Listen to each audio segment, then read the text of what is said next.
Hello बच्चों, let's see the question. Now the question is, consider the quadratic equation x square plus 2 times of a plus 1 into x plus of 9a minus 5 equals to 0.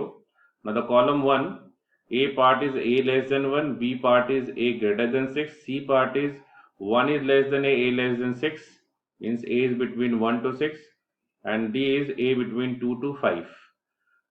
यहाँ पे आपको option B part दिया हुआ है real and distinct root, Q part दिया है one positive and one negative root, R part दिया हुआ है इमेजिनरी रूट और एस पार्ट दिया है बोथ नेगेटिव रूट। अब यहाँ पे देखो बेटा बी ऑप्शन दिया, इसको हम पी ऑप्शन मान लेंगे। ठीक है, आप लोग ध्यान रखना इसको, यहाँ पे हम लोग बी की जगह पे पी यूज करेंगे, क्योंकि दोनों बी हो जाएगा तो सेम हो जाएगा तो दिक्कत आएगी, इसलिए हम इसको पी मान लेंगे। Right, now the key concept is key concept is use discriminant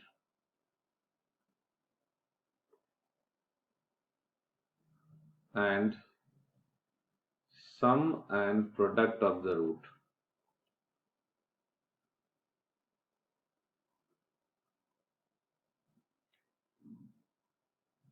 जैसा कि हमारे क्वेश्चन में यहाँ पे दिया हुआ है रियल एंड डिस्टिंक्ट रूट, तो हम इसको ना कॉलम 2 से सॉल्व करें। तो real and distinct root, one positive one, one negative root, imaginary root, both negative root. Generally ये हमारा डिपेंड करता है डिस्क्रिमिनेंट पे। तो पहले हम इसका डी निकाल लेते हैं, डिस्क्रिमिनेंट यानी कि B square minus of 4ac। तो उस पर अगर हम सॉल्व करते हैं तो हमारा बी यहाँ जो होगा वो हो जाएगा 2 टाइम्स ऑफ a प्लस 1 का whole square minus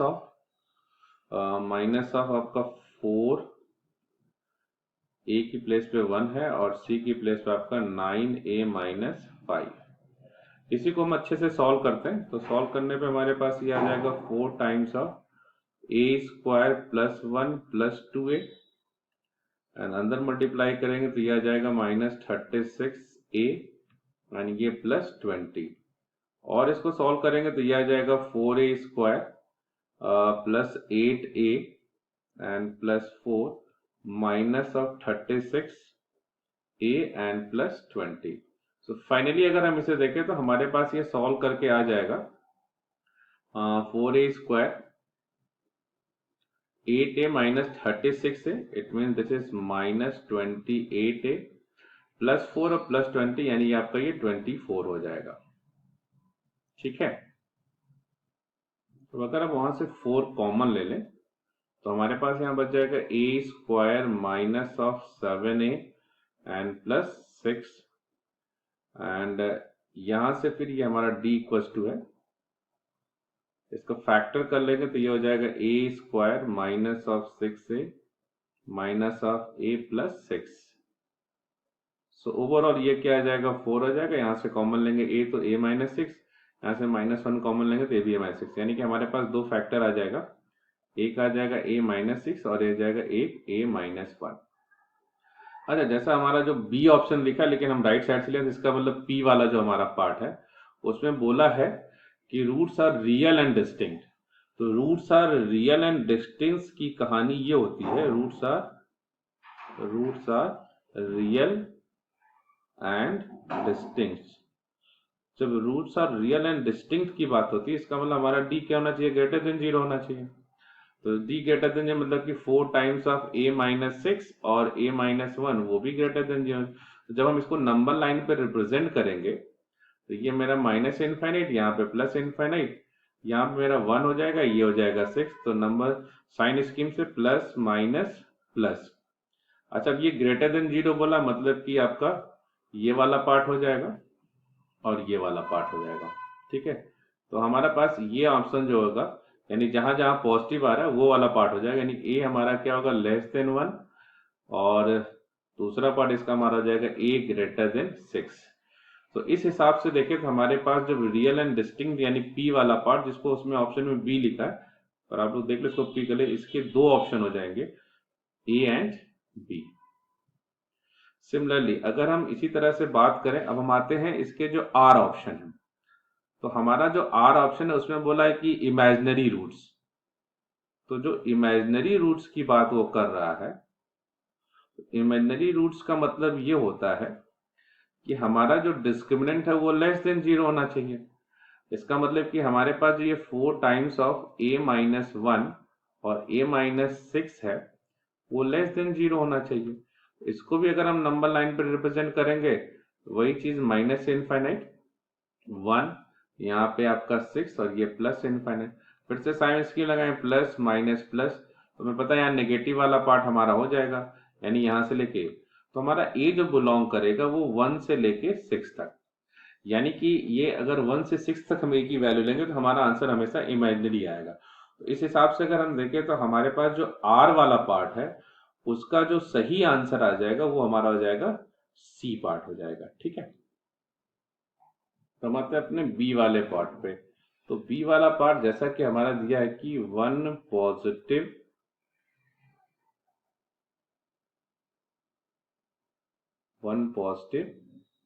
and 1 negative root, 1 positive and 1 negative root. अब 1 पॉजिटिव 1 नेगेटिव रूट का मतलब होता है कि हमारा ग्राफ कुछ इस तरह से बनेगा, इस तरह से। तो ये मान लीजिए एक रूट आपका नेगेटिव हो जाएगा, एक आपका ये पॉजिटिव हो जाएगा। इसका मतलब कि हमारा एफ ऑफ 0 जो होगा वो लेस देन 0 होना चाहिए। जैसे एफ ऑफ 0 का मतलब अगर हम x की जगह 0 रख दे तो हमारा x 0 हो जाएगा, 2 टाइम्स प्लस 1 इंटू एक्स वो भी 0 हो जाएगा। इसका मतलब ये आ जाएगा 9 माइनस 5 इज लेस देन 0, यानी कि हमारा जो a होगा विच इज लेस देन 5/9। तो ऐसा कोई ऑप्शन है नहीं, बट एक ऑप्शन जो आपका पहला वाला ए वाला ऑप्शन है वो बोला लेस देन 1, तो ये 0 पॉइंट आपका 7 के करीब आएगा, 0.7 नहीं 0.5 के करीब आएगा, उससे लेस आएगा। तो ये ऑप्शन नंबर ए का मतलब अगर ध्यान से देखें तो ए लेस देन 1, तो उसी में ये आ जाएगा, तो हम इसमें ऑप्शन नंबर ए को कंसीडर कर सकते हैं। ठीक है, तो क्यू पार्ट का जो हमारा ऑप्शन हो जाएगा वो हो जाएगा ए। तो हमारा जो डी ऑप्शन है, तो डी ऑप्शन में बोला है कि क्या आपके बोथ नेगेटिव रूट्स, तो बोथ नेगेटिव रूट्स के लिए कंडीशन हमारा ये होगा कि डिस्क्रिमिनेंट हमारा ग्रेटर देन इक्वल टू 0 होना चाहिए, पहली बात। और दूसरी बात ये है कि यहाँ पे जो हमारा अल्फा भी लेस देन 0 हो, बीटा भी यही, इसका मतलब ये लेस देन 0 मतलब कि अल्फा 0 लेस देन 0 हो, बीटा भी लेस देन 0 हो, और उसका सम ऑफ द रूट जो है वो भी लेस देन 0 हो, और साथ में एफ ऑफ 0 जो है वो हमारा क्या होना चाहिए, ग्रेटर देन 0 होना चाहिए। अब चूंकि D greater than equal to 0 तो हम पहले ही निकाल चुके हैं, वो हमारा आया था क्या, ए लेस देन इक्वल टू 1 और ए ग्रेटर देन इक्वल टू 6, वो हमने ग्रेटर देन निकाला था क्योंकि रियल एंड डिस्टेंट की बात किया था। अब यहाँ पे डी रियल रूट का मतलब यहाँ पे ये भी हो सकता है, पॉजिटिव नेगेटिव रूट का मतलब less than equal to greater than equal to 6। अब यहाँ पे अगर हम सम ऑफ द रूट निकाले तो सम ऑफ द रूट अगर हम निकालते हैं तो अल्फा प्लस बीटा हमारा क्या होगा, लेस देन 0, यानी कि हमारे पास यहाँ पे जो आपका आया था -2 times of a plus 1 is less than 0। अब चूंकि अब माइनस साइन से मल्टीप्लाई 2 को डिवाइड करो तो a प्लस 1 क्या होगा, ग्रेटर देन 0, यानी कि a ग्रेटर देन क्या हो जाएगा, -1। ठीक है, ये इसका दूसरा पार्ट हो गया। तीसरा पार्ट यहाँ पे जो है, अब जो आपका यहाँ पे बोला था कि इनका जो f ऑफ 0 है वो ग्रेटर देन 0 होना चाहिए, तो f of 0 is greater than 0 का मतलब वही अभी हमने निकाला था 9a minus 5 greater than 0, so a is greater than 5/9। So finally जब इसका हम कंबाइन करेंगे सारा पार्ट, तो कंबाइन करने पे हम देखते हैं कि हमारे पास यहाँ पे क्या क्या बनता है।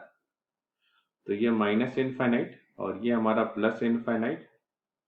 यहाँ पे सबसे छोटी वैल्यू जो हमको मिलेगी वो मान लेते हैं हमारा -1 यहाँ होगा, उसके बाद यहाँ पे हमारा 5/9 एंड देन 1 एंड देन 6। तो पहले के हिसाब से हमारा आंसर क्या बोला, 1 या 1 से लेस। और ये बोला है कि 6 या 6 से ग्रेटर, और ये वाले ऑप्शन से बोला है कि a की वैल्यू -1 से ग्रेटर होना चाहिए, ठीक है। और ये वाला भी बोला कि 5/9 से ग्रेटर होना चाहिए। तो ओवरऑल इसमें कंबाइंड पार्ट यही आ रहा है, यानी कि a is greater than equal 6 है, लेकिन हमारे पास ऑप्शन ग्रेटर देन 6 है। तो उस हिसाब से अगर हम देखेंगे तो हमारे पास जो s वाला पार्ट है उसका ऑप्शन जो हो जाएगा वो हमारा आ जाएगा b part. So our final answer is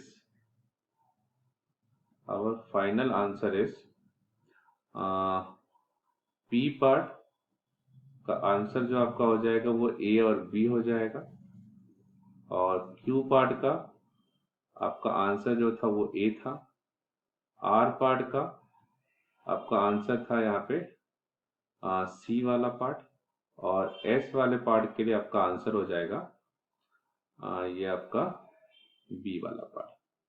So this is our final answer. Hope you will understand. Best of luck.